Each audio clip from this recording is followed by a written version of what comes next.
Welcome to Subject to Change, a sustainability podcast. We're here with Olivia and Laura Rose. Well, very good. First, thank you for having us. My name is Laura Rose, and this is my daughter, Olivia Rose. She's 14, and we are the co-founders of the South End Butterfly Sanctuary of Albany, New York, also known as SEBS. How did this adventure all begin?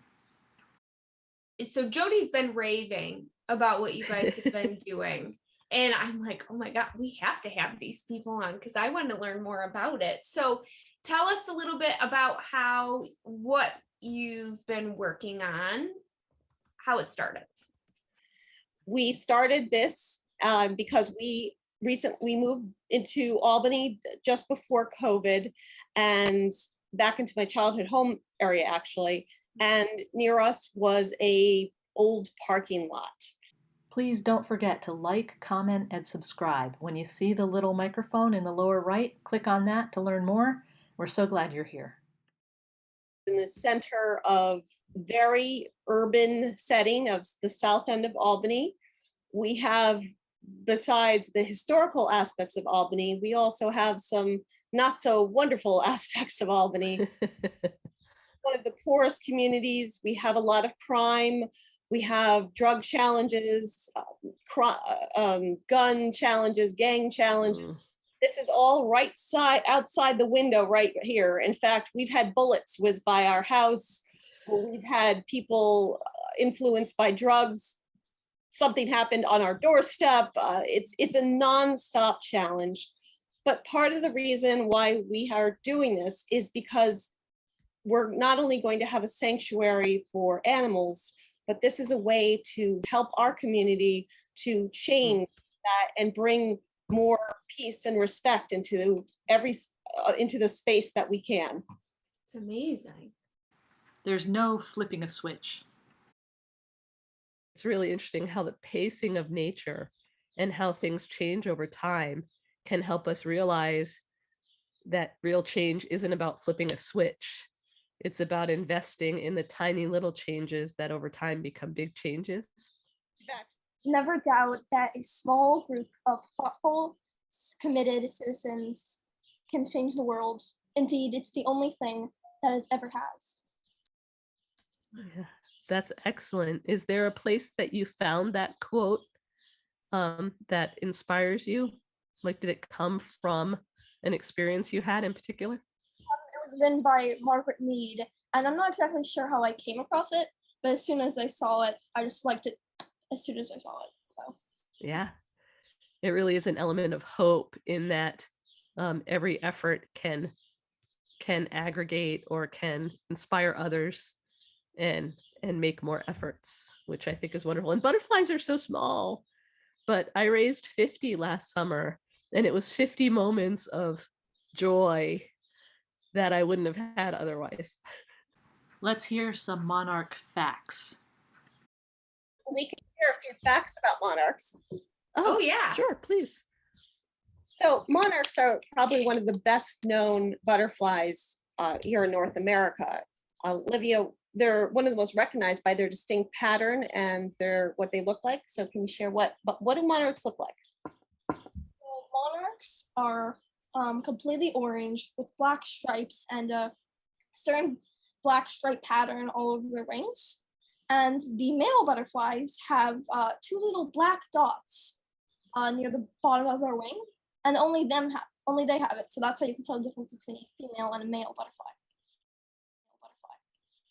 Okay, that's good for me to know. I know. I'm like, Jody, did you know that? I can't name them all Bob anymore. They're one of only 2 insects that migrate, and it takes them over 4 generations to do this. So when monarchs are born in Mexico, the first generation slowly starts to travel up, and then they stop there, lay their eggs, and die.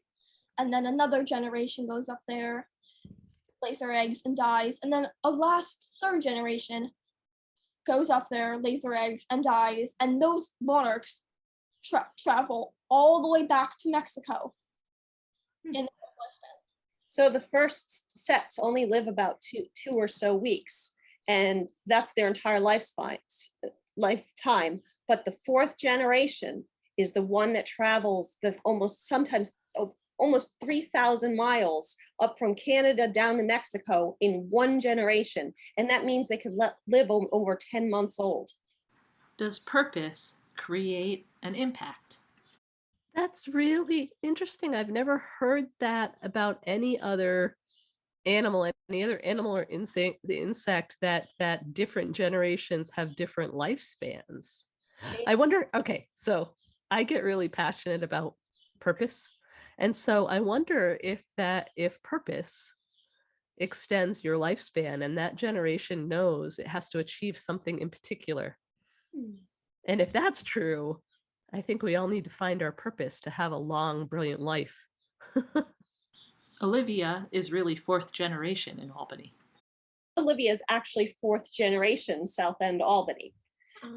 My grandmother remembers hundreds of monarchs coming by, hundreds of them. My mother, who's now 90 years old, remembers a few. When we came here, when we looked 2.5 years ago, we found one monarch butterfly visiting the milkweed patch that my grandmother had put in, and was historically part of the original area of the Schuyler mansion. The Schuylers who owned this whole area, it used to be fields, and there used to be hundreds and hundreds of monarchs.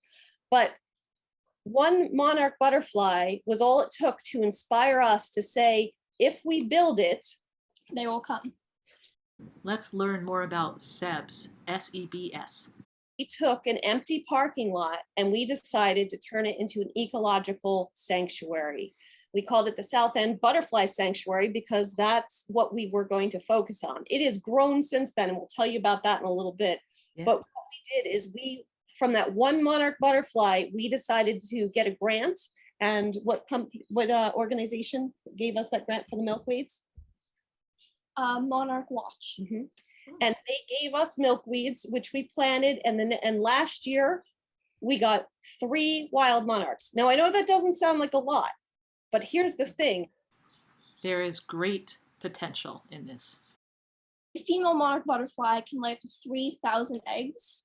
And because we had 3 monarchs, well, most of them die off to predators and illness, we still had, I believe 25 wild caterpillars from those 3 monarchs that came to our garden. So we were able to raise from those 3 wild monarchs 25 babies from larva stage all the way to adulthood. Now in nature, I think it's a little less than 3,000 in a lifespan. In a lifespan, it's about, I think it's around 2,000, but still out of that, whatever that large number is, the possibility of even one larva making it to adulthood is almost 0.00 something. And so for her to lay that many eggs and the possibility that maybe 1 or 2 might make it all the way is incredible. The fact that we were able to get 25 wild monarchs all the way to adulthood right here of wild is a miracle in itself. So every time you bring monarchs to an area, they will there's a DNA remembrance, whatever that mystical methodology is, that we hope that they will keep returning. So everyone should put milkweeds into their gardens, because once they understand it's there, they can come back over and over again. Look to Monarch Watch. How do we know where they went and what's going on? I do want to know that, because actually I was sort of thinking about that with Jody and how when she I'm like, well, what generation are hers and do they go back to Mexico? So yeah, I want to know. So somehow Monarch Watch has developed a ID tag that you can put on a monarch, and a monarch weighs less than a paperclip. And it took a lot of trial and effort to find something that would stick onto its wing, that wouldn't kill the monarch, and that would be effective. So on each ID, it's a little sticker. There is a certain number code that's unique to that tag only. And when the monarchs fly down, Monarch Watch and other organizations, they collect up, they look at all the tag IDs, and they chart them all down. And then they send out a message showing which monarchs made it down. And we could look on that website and compare our tag numbers to the tag numbers they gave us. and see how many of our monarchs actually survived. That's amazing. So That's really cool. when will you be able to start tracking that? Or you already did? This year, ours didn't. I mean, we did have 25, so the chances are pretty low. And they can't possibly collect all of them. Right. It comes down to 4.942 acres. Sadly, the amount of space that is taken up by monarchs has been dwindling year by year, not even decade by decade, year by year. Wow. I think it was, and I can't remember the numbers now, but it used to be more than 50 hectares, which is, I don't know hectares and acres, but it used to be a very large space over several mountaintops in Mexico. It was down to just 2 hectares last year. But the good news is that last year there was a big incentive to make it the year of the monarchs on a national basis. We were part of a program called Earthkind, which celebrated the year of the monarch, and with them and other organizations, the amount of monarchs, I believe, went from 2,000 to 250,000 in this past year. So that is a phenomenal increase. Funded by an Earth Force grant. So they made us do a video of sustainability. I'm getting that one right. Yes. And on that video, we would explain our project, our budgets, and why we need funding for certain things. And there was so many submissions, and I believe we got into the top 30. Was that? Your top 15. No, it was top 30 first. Yes. We got into the top 30, and we got a grant. Adding bees.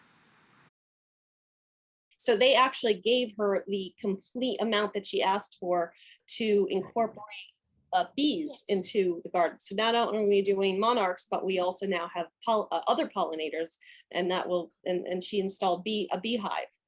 But in addition to that, her video went on to the next level, and they looked at it as a youth, and so for that. So the top 30 people would have a chance to win certain money as long as they did a certain interview and follow a few steps. And as I was in the top 30, I think it was immediately you get, how much money was it? 500. So the top 30 automatically, if they did an interview, gets $500. And they did this big YouTube announcement showing the winners and showing who got in the top 15, because top 15, I believe, was $1,000. So they get for themselves for doing the project. And we managed to get into the top 15. So what came first in your work? So what that sounds like a wonderful process. And that money that was for the project, what was the first thing you did with that investment in order to change pavement to a pollinator garden? See, so we got a grant from the city to give us a truckload of dirt, and they delivered it to us. One problem was they didn't exactly put it in the right place. So we hand shovel it at least 4 feet to the place it's actually supposed to go. And from there, we were able to plant and raise milkweed plants to put in the garden, and a bunch of other plants like flowers for when the monarchs actually hatch and become butterflies. And for other pollinators, we had bees. We also had partly vegetable garden for free community food. They only eat milkweed. So can I ask a question about milkweed? Because I've been struggling. I have, and I asked you if I could ask a question, and I forged on ahead. But I have heard that you can't. There's a native milkweed, and there's one that's sold at florist shops, and the one that's sold at florist shops is not actually the one that monarch butterflies will lay eggs on. Is that true? Well, there are a bunch of different types of milkweeds. That is true. And it is true that monarchs don't love all of them. So the best way to figure it out is go to either Monarch Watch or go to another website and type in your longitude and your latitude, and you will be told which milkweed. In fact, that was part of our challenge, is the ones that were growing here when we originally started, the ones that have been here for their ancestors of milkweeds from a while ago, they weren't the greatest ones for monarchs. Because they were too thick and the small caterpillars and larvae couldn't eat through it as well. I wonder if that's changed with climate change as well. I'm sure there's going to be a change in the food patterns and even in the migratory reach of some of these critters. Well, milkweed is a very poisonous plant that for some reason the monarch caterpillars can eat. And due to climate change, some of the plants are getting too toxic for the caterpillars to actually consume. Oh. Okay, that's frustrating. Do they eat All right. anything else? No. No. Monarchs are an indicator. We're losing those habitats.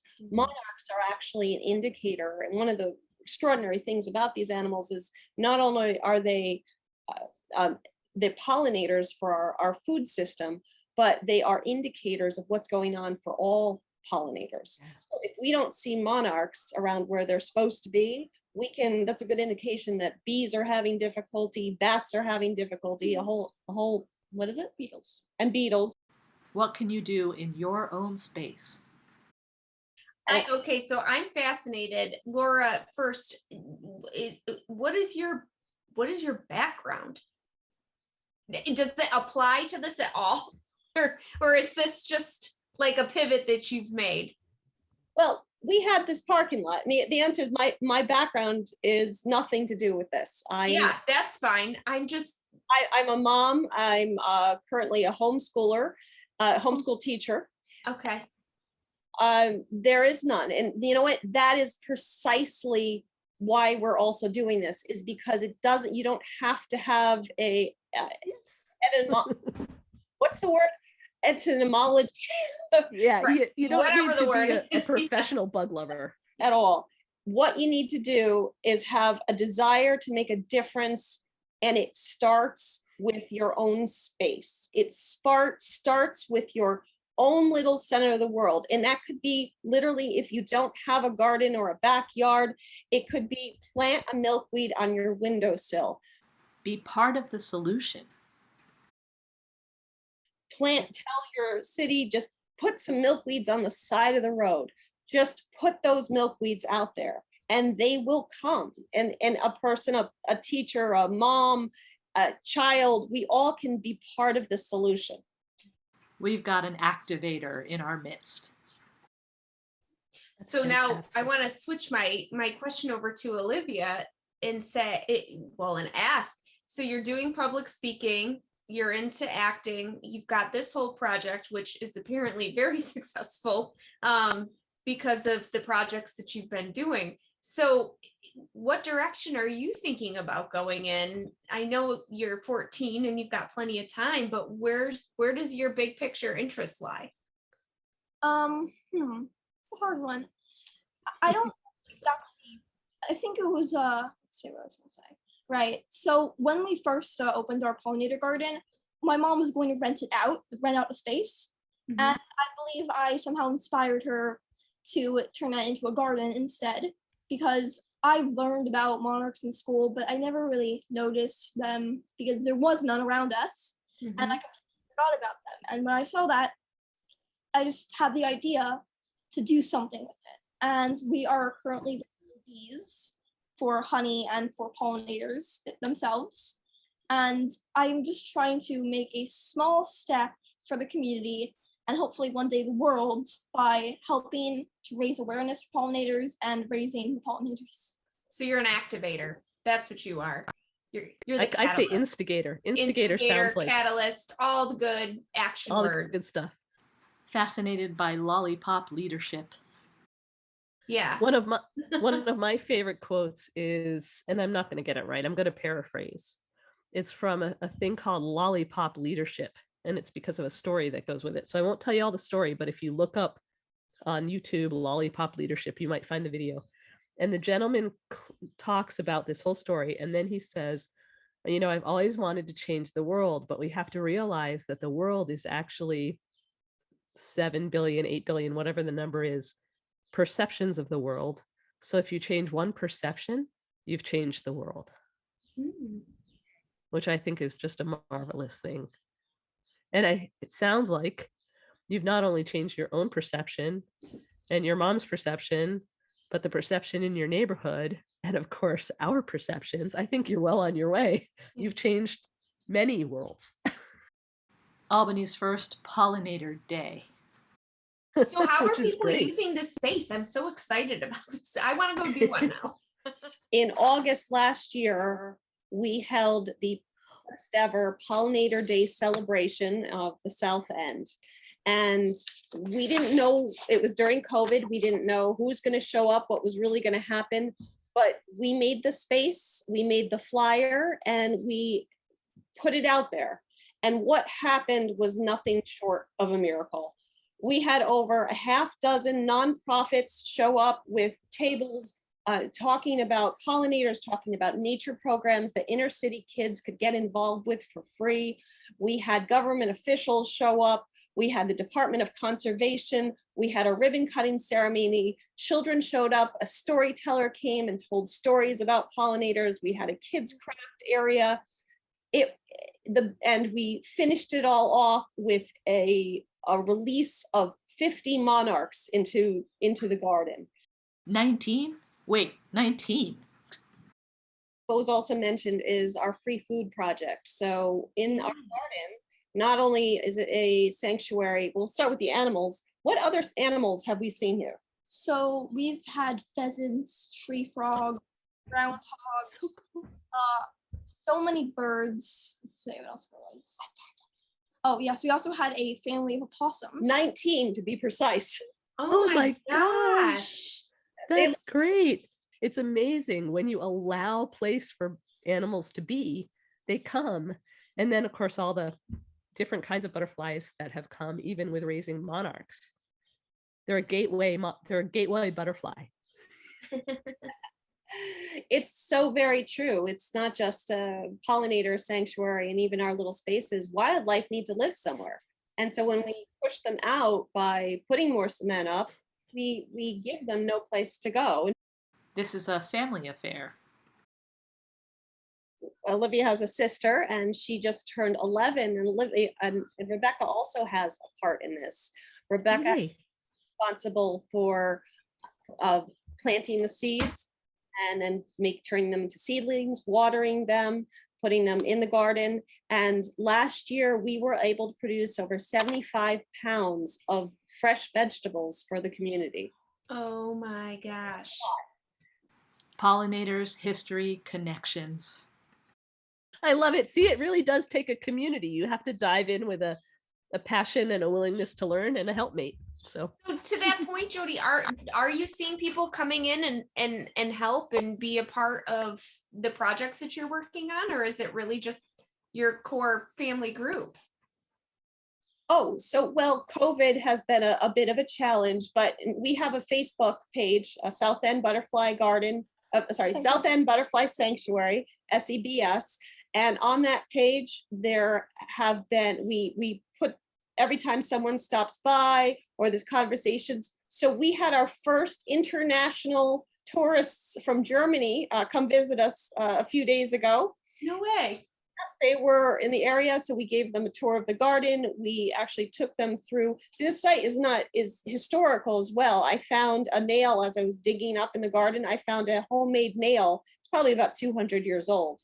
And there's a fence here with a 200-year-old grapevine that I'm leaving that intact as well. So the history here is absolutely fascinating. So when people come to visit, we talk about history. We talk about the importance of monarchs, the importance of bees, and why we bring these kind of spaces in and how to do it. Yesterday, we had a man pull over. He saw the bee signs and he says, "I'm a beekeeper from Rotterdam." And we had a nice conversation. Oh, cool. We have folks down the street who only know the difference between a bee and a wasp as basically, they're all things that should be killed. And we had conversations of what is the difference between a bee and a wasp, and how do you tell one's bumbling around? Bees won't hurt you. They have zero humans, especially bumblebees, honeybees. There's some sad in this. I was actually really sad last year because one of the monarchs came out of the chrysalis and somehow lost footing and fell, and his wing was dried in a poor shape, and he couldn't recover from that. And it was interesting to me. My husband said, "You're not going to raise butterflies again this year, are you?" And I said, "Of course I am." And he said, "But it makes you so sad." And I said, "Well, you know, I was sad for that one, but then there were 50 that flew, and I was happy for every single one of those." You know, so there is going to be sad, and it seems like pollinators especially need all the help we can give them right now. From personal action to public policy. It's one thing to create a space, which has been wonderful, and then to bring the community, but there's another stage and part to that, and that's bringing in public policy. And been active in that. In fact, Olivia has been the catalyst of all this. She has gone to legislators as a 13-year-old and now a 14-year-old. So I talked to, I believe, 2 legislators about the Birds and Bees Protection Act, which I believe is trying to stop the use of pesticides or reduce the use of a certain kind of pesticide in agriculture. Mm-hmm. We need pollinators. 1 in every 3 foods or something. What was the quote? Oh, I'm not sure. Actually, all the good foods. Let's just say all the good foods. Yeah. Pollinators are responsible for them. Well, We've have fruits. We don't have vegetables. So. The cycle of life. Yeah, I'm sure you've seen the life cycle, the metamorphosis of a monarch, and how gorgeous the chrysalis is. It looks like a jade pendant, and on that pendant is a gold, dots of gold that are shining brilliant, just like gold. To look at it, it looks like a jewel. It looks like something that someone created with metal and gold. What an incredible thing. So metamorphosis, that the whole cycle is something that we could get into, and as a way to get a relationship with this animal. Entirely inspirational. The other aspect is inspirational. Monarchs have inspired cultures. Now, here's one for you. You've heard of in Mexico the Day of the Dead. There's a mask, right? You know, we'll usually, I think I've been told when we think of the Day of the Dead, we think it's skeletons, right? They have wings. It's monarchs. Oh. Even the patterns on the faces. They're monarchs. Seem to pick up that. Yeah. Butterfly tourism? Is there a tourist aspect to that, or would that be harmful? And do you have a desire, you and Olivia, to go to Mexico and see the confluence of the monarchs? That would be a dream. And yes, there is tourism down there. Should everybody and their cousin go? No, because it is a sacred space. It is a space where butterflies need to be. There are so many, and the good news is with today's technology, there are so many ways to visit that space without physically putting your feet there. The actual story of an American couple, I believe it was in the 60s or 70s. See, back a long time ago, the people here in America, we saw the butterflies, but we never really thought they'd go. It was a mystery. They just go somewhere and then they come back.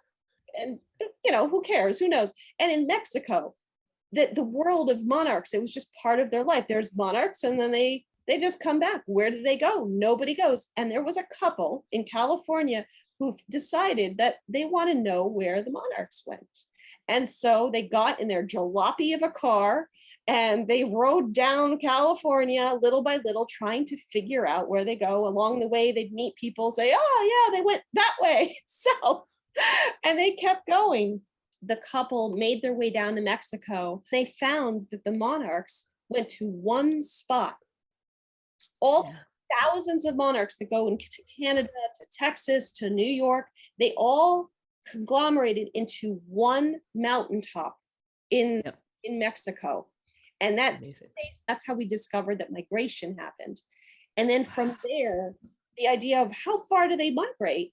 came finally when we were able to tag them and we had the technology. So this is all recent, that we could figure out how far, where they go, and what their patterns were. Oblivious. Everyone can use the Monarch as their way into ecology and into getting. Yeah, that's wonderful. I remember being a kid and in National Geographic seeing, I think, one of the early reports on the migration of the butterfly, and the pictures of the thousands, maybe even millions of butterflies in the trees in Mexico, and seeing those photographs and just being amazed by them. I think that it actually makes me realize, and this is one of the patterns that we tend to recognize, we were oblivious for a long time, and sometimes in our oblivion we do things that shouldn't be done, and then it takes a long time to actually see the complete story, and then it takes an even longer time after that for people like you to help us be aware of how to support the healing of the system that we accidentally broke. So what an incredible amount of inspiration I've gotten from our time. So it's fantastic. Albany's nature bus. Well, the next stage of SEBS is we are applying for grants to create self-tours, display cases and totems, so that people can come over and read it when someone isn't available to speak about it, that we can have actually like a little museum, an ecology museum. The other thing we're working on is getting a bench put in, which will be we're hoping will be part of the nature bus, the free nature bus system of Albany. This is a brand new thing that came in, where it's a free bus that has a very limited area where you can be picked up and brought from the urban Albany out to the outskirts of Albany to different ecology locations. We have tree arboretums, we have Five Rivers Ecology Center, we have some beautiful hiking areas, but a lot of people in urban communities don't have access to that.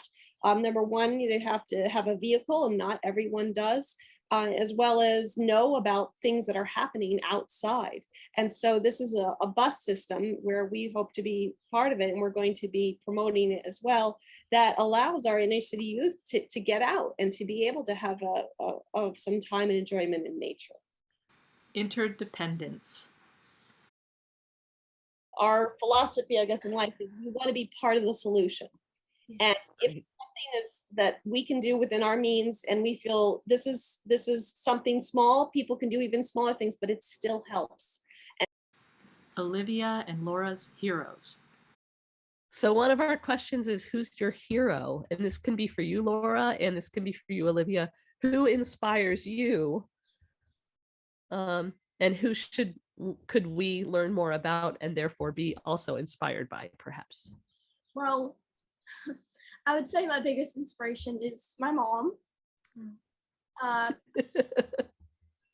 don't That's really awesome. have anyone I took inspiration from except for her. That's beautiful. Yeah. Thanks for sharing that. Laura, who are you inspired by? And don't say me. I was waiting for that. I was like, no, that would be, I'm inspired by you both. So it plays. I've carried with me for a long time, and it's a Native American quote, which is, we do not, oh goodness, we borrow the future from our children. That's, oh goodness, let me get it so you can edit it properly. Everyone's Googling at the same time.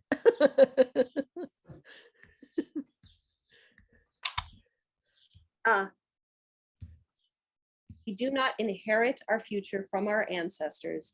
We borrow it from our children.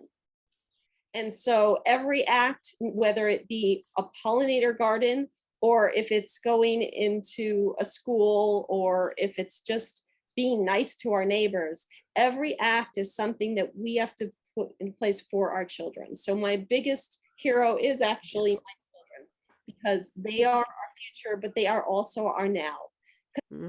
I would argue that it's quite possible that Olivia has made more difference in her 14 years than many have had the ability to positively affect change in their entire lives. What should we focus on? If you could grab everyone in the world's attention collectively and get them to put pause on what they're doing and only focus on one initiative, what would your initiative be? Wow, love that question. Well, I would say the universal energy, connectedness of everyone and everything is always there. And I think that through technology and through just we're getting lost and wrapped up in things, we've forgotten that. And so I would say that if we're all aware of the vibrations of the natural world, just hug a tree if you get disconnected. Take your shoes off and put your feet on the dirt. Touch the grass. Be part of nature. A lot of the problems and challenges we have, the stress and anxiety that we have, it can be dissipated because nature heals us. And so if I had that soapbox, and this is my soapbox right now, it's let's be in tune with nature as much as we can, because we'd experience dis-ease, also known as disease. It's dis-ease because of that disconnect. Yeah, that's exceptional. Beautiful. I love it. I love it. Jody What knows a I'm a big wonderful proponent of forest bathing, and I feel like that gets to your. I wholeheartedly support that. Thank you so Olivia, much. We appreciate you have both of your time.